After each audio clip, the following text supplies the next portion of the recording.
Unggal isuk di sekolah ieu urang ngamimitian poe kuniat nyucikeun diri.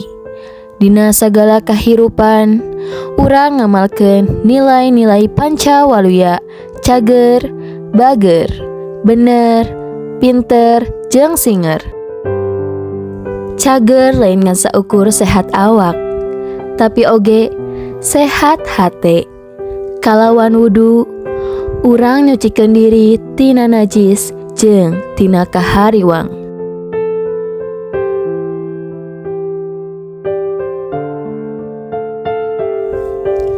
Ngaliwatan yasinan, barudak diajar bager, nyaah kasasama, ngahargaan guru, jeung ngadoakeun batur.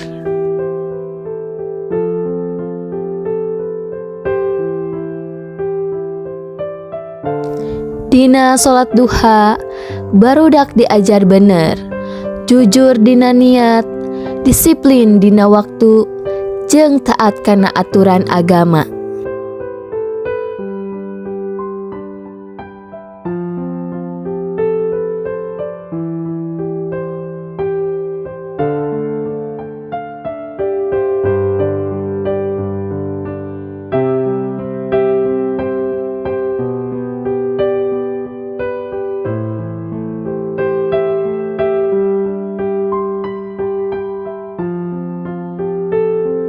Ngapakeun Asmaul Husna teh bagian tina ngajaga pinter hate. Barudak ngarti yen ilmu jeung iman kudu jadi pasangan dina hirup.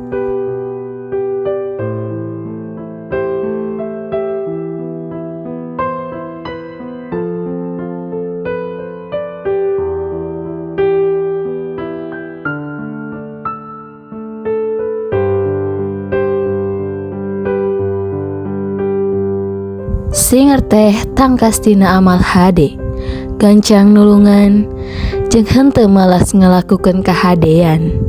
Dina sholawatan, barudak jadi sumanget pikeun ngaluhurkeun asma Allah.